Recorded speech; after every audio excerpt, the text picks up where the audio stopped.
So, kamusta mga Kanan Pro? Welcome back sa channel natin. So, today, share ko sa inyo ang wiring diagram ng RKS 150. Gawa siya ng Eurokay way. So, ang ground ng ating motor na RKS 150 is black. So, black rin yung ground ng mga device na makikita natin sa RKS 150. Then, yung accessories wire naman natin is red-white. So, accessories wire, dito tayo magkakabit kapag may gusto tayong install ng mga accessories like fog light or mini driving light or LED. So, dito tayo kukuha ng positive sa ating accessories wire. Then, ang positive naman ng motor na RKS 150 is kulay red. So, yung positive, ito yung main power natin. So, ito, makikita nyo, ito yung ignition switch natin. Red and red-white. So, yung red-white nga, ito yung accessories wire niya. Then, yung red, ito yung main power niya. So, unahin natin ang wiring diagram ng RKS 150 sa stator. So, meron siyang 5 wire na makikita dito. 1, 2, 3, 4, 5. So, meron kayong makikitang tatlong kulay white. Yan, yung kulay white ng stator natin ng RKS 150, ito yung charging natin. Okay, so yung tatlong white, 1, 2, 3, galing sa stator, pupunta siya sa regulator natin. Tatlong white din. Makikita nyo dyan na color coding.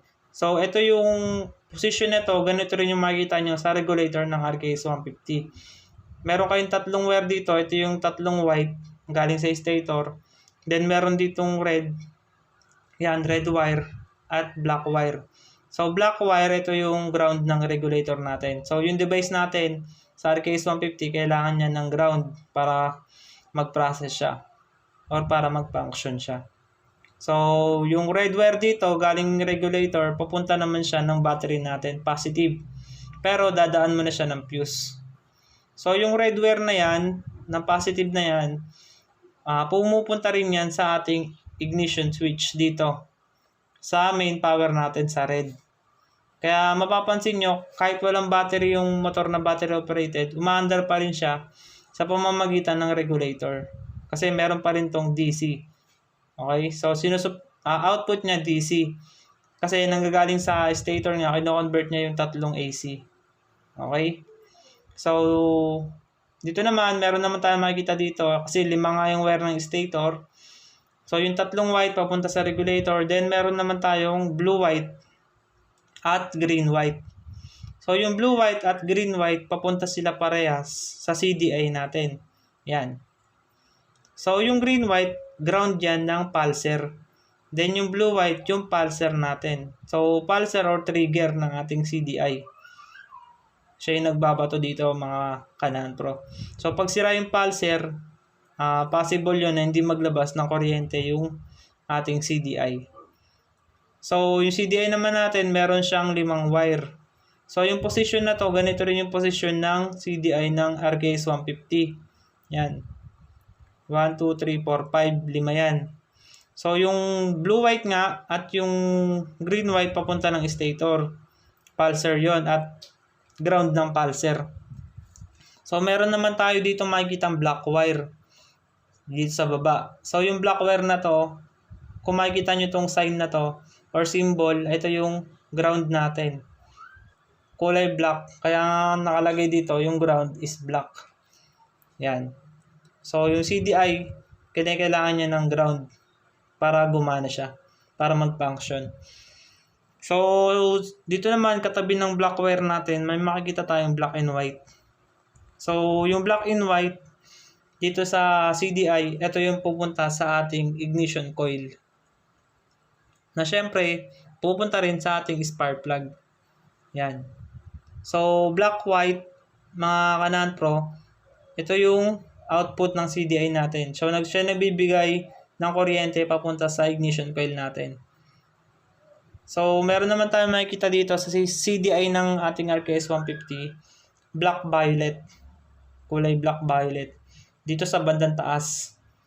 So, itong black-violet na to mga Kanan Pro, ito yung kanyang 12 volts power, yung CDI natin. So, kailangan niya ng 12 volt supply.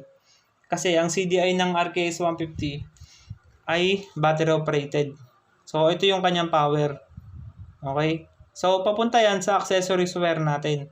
Kasi gagana lang yung CDI natin pag naka-open yung ating susian. So, dito yun mga boss sa red, white. Pero, iniba lang yung kanyang color coding pero dito pa rin siya papunta sa ating accessories wire. Black and violet lang yung nakalagay na kulay. Okay? So, next, makikita nyo yung ignition coil niya ng RKS 150. Meron din yung black violet. So, yung black violet nga, parehas lang ng black violet sa CDI natin. 12 volts supply din siya. Accessories wire. So, kailangan niya rin ng 12 volts power para mag-function yung ignition coil niya. So, ganito kasi yung battery operated na ignition coil. Kailangan niya ng 12 volts supply. So, sa regulator naman, ayun nga, black ground natin. Tapos yung red pupunta dito sa battery. Then, syempre, battery, positive at negative. So, yung negative niyan, papunta yan sa ating chassis at sa ating engine. Kaya meron tayong tinatawag na body ground. Okay? So, yun yung kulay black ng ating RKS 150. So, ito lang mga kanan pro yung maiksing paliwanag sa wiring diagram ng RKS 150 Euro K-Way. So, guide lang to para dun sa mga nag-wiring. Yan, pakita ko sa inyo.